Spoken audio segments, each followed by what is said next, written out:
Selamat datang di koneksi antar materi modul 23 yaitu coaching. Bersama dengan saya Jamin Purba, calon guru penggerak angkatan 2 dari SMA Negeri 1 Panombean Pani Kabupaten Simalungun. Saya memahami bahwa murid bukanlah kertas kosong. Mereka datang dengan berbagai latar belakang, kemampuan dan potensi.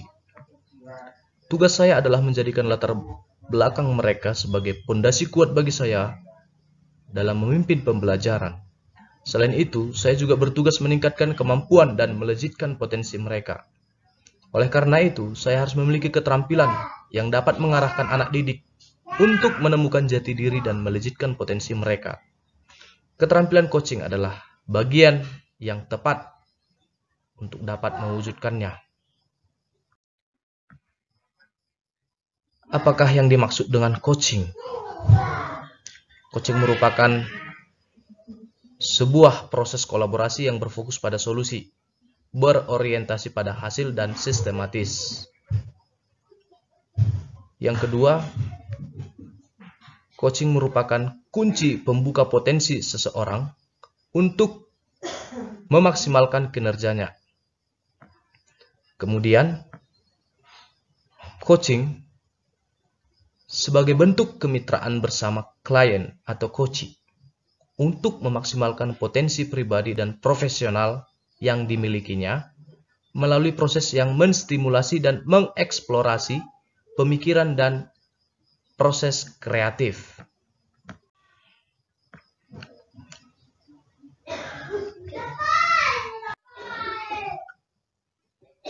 Makna dari coaching yaitu kemitraan. Hubungan coach dan coachee adalah hubungan kemitraan yang setara.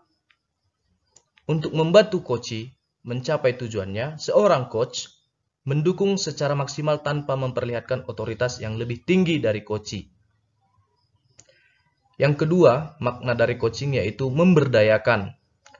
Proses inilah yang membedakan coaching dengan proses lainnya. Dalam hal ini, dengan sesi coaching yang ditekankan pada bertanya reflektif dan mendalam, seorang coach menginspirasi coachee untuk menemukan jawaban-jawaban sendiri atas permasalahannya. Yang ketiga adalah optimalisasi.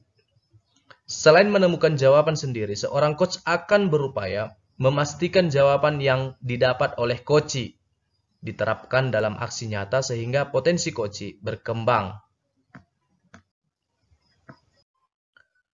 Nah, mengapa coaching dapat melejitkan potensi murid dan dapat menemukan jati dirinya?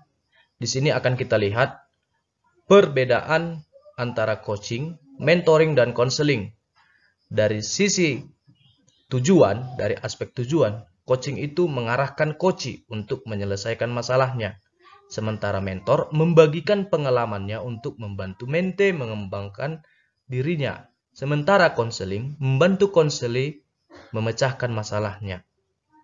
Dari aspek hubungan, coaching merupakan mitra yang setara dan coachee kemitraan yang setara dan coachee sendiri yang mengambil keputusan. Sementara di mentoring, hubungan antara seseorang yang berpengalaman dan yang kurang berpengalaman.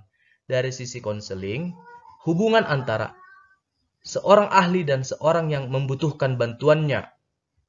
Dari aspek keahlian, coach bisa saja seseorang yang ahli, guru, teman, atau rekan kerja. Sementara dari sisi mentoring, mentor adalah seseorang yang berpengalaman dalam bidangnya. Dan dari sisi konseling, konselor adalah seseorang yang ahli dalam bidangnya. Selanjutnya, bagaimana coaching dalam konteks pendidikan di sekolah? Nah, Ki Hajar Dewantara menekankan bahwa tujuan pendidikan itu menuntun tumbuh dan hidupnya kekuatan kodrat anak sehingga dapat memperbaiki lakunya. Oleh sebab itu, peran seorang coach atau pendidik adalah menuntun segala kekuatan kodrat atau potensi agar mencapai keselamatan dan kebahagiaan sebagai manusia maupun anggota masyarakat. Dalam proses coaching, murid diberi kebebasan namun pendidik sebagai pamong dalam memberi tuntunan dan arahan agar murid tidak kehilangan arah dan membahayakan dirinya. Seorang pamong dapat memberikan tuntunan melalui pertanyaan-pertanyaan reflektif agar kekuatan kodrat anak terpancar dari dirinya.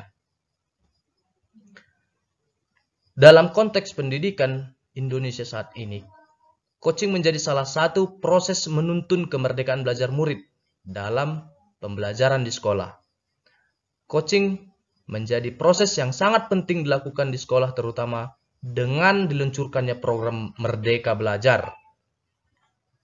Program ini dapat membuat murid menjadi lebih merdeka dalam belajar untuk mengeksplorasi diri guna mencapai tujuan pembelajaran dan memaksimalkan potensinya.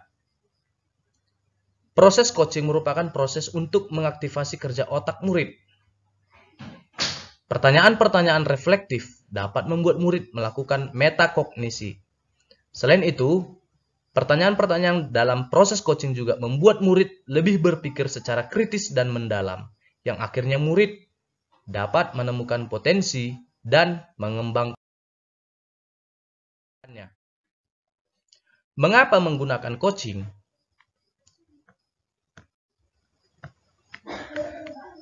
Coaching digunakan karena dapat digunakan untuk menggali potensi murid sekaligus mengembangkannya dengan berbagai strategi yang disepakati bersama.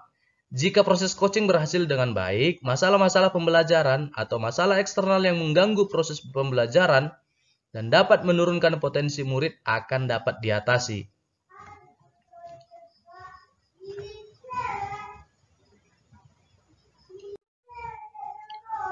Apa saja keterampilan yang harus dimiliki oleh atau untuk menjadi seorang coach? Yang pertama adalah keterampilan membangun dasar proses coaching. Yang kedua, keterampilan membangun hubungan baik. Yang ketiga adalah keterampilan berkomunikasi. Yang keempat adalah keterampilan memfasilitasi pembelajaran. Selanjutnya, faktor pendukung keberhasilan coaching, yaitu adanya komunikasi yang memberdayakan. Komunikasi yang memberdayakan, unsur-unsurnya yaitu saling mempercayai. Yang kedua, menggunakan data yang benar. Yang ketiga, bertujuan menuntun, mengoptimalkan potensi. Yang keempat adalah rencana tindak lanjut atau aksi nyata. Aspek komunikasi dalam coaching. Ada beberapa aspek komunikasi dalam coaching. Yang pertama adalah komunikasi asertif. Yang kedua adalah pendengar aktif. Yang ketiga adalah bertanya efektif. Yang keempat adalah umpan balik positif.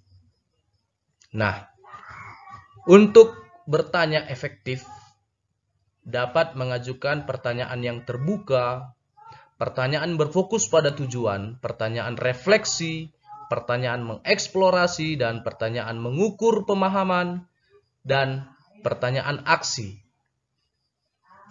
Selanjutnya, Tirta sebagai model coaching. Tirta merupakan pengembangan dari model GROW. GROW itu adalah goal atau tujuan, reality hal-hal yang nyata, option atau pilihan, dan will keinginan untuk maju.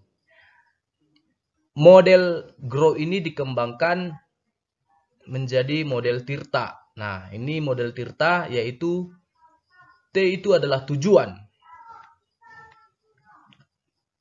Tujuan.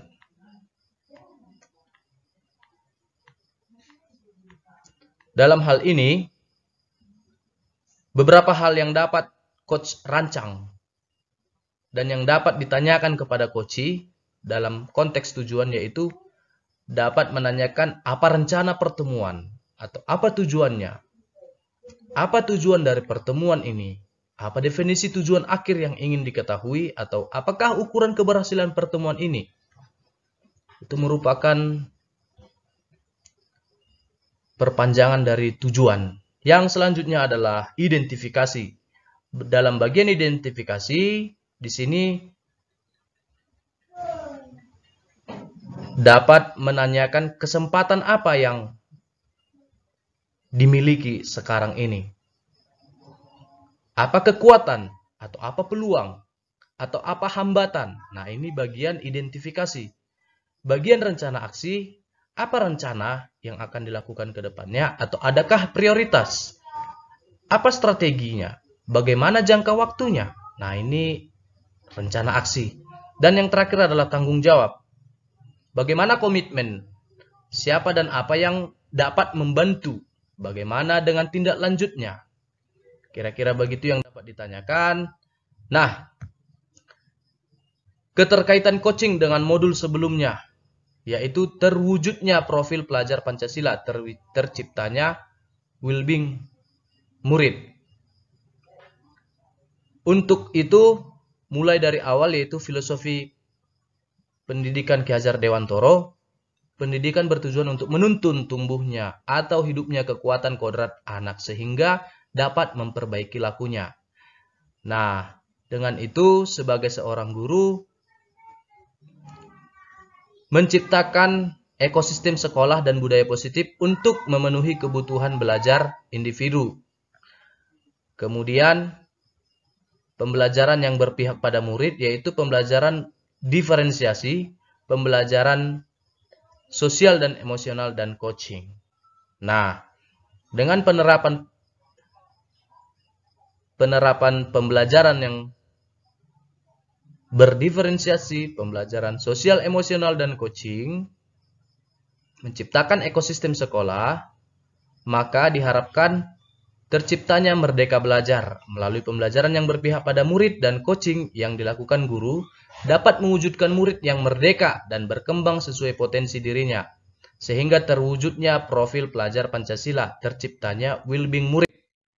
Selanjutnya adalah refleksi atas modul 2 ini, yaitu dengan penerapan pelaksanaan pembelajaran yang memenuhi kebutuhan belajar murid, yaitu kesiapan belajar, minat belajar, dan profil belajar, dengan strategi diferensiasi konten, proses, dan produk, dapat meningkatkan kinerja belajar murid. Kemudian melalui pembelajaran sosial dan emosional, baik guru maupun siswa dapat lebih fokus dalam pembelajaran. Dalam meningkatkan potensi diri guru maupun siswa, dalam mengatasi segala permasalahan pembelajaran, dapat menerapkan teknik coaching. Coaching. Relevansi coaching sebagai wujud pembelajaran yang berpihak pada murid. Coaching membantu saya sebagai guru dalam menuntun segala kekuatan kodrat siswa sehingga dapat memperbaiki lakunya.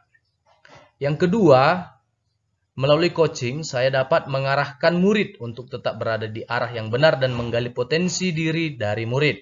Yang ketiga, melalui coaching, saya sebagai guru dapat membantu murid memperoleh kemerdekaan belajar dalam pembelajaran di sekolah dengan mengaktifasi kerja otak murid dengan memberikan pertanyaan-pertanyaan yang reflektif dan efektif. Nah, sekian dulu. Terima kasih. Salam guru penggerak.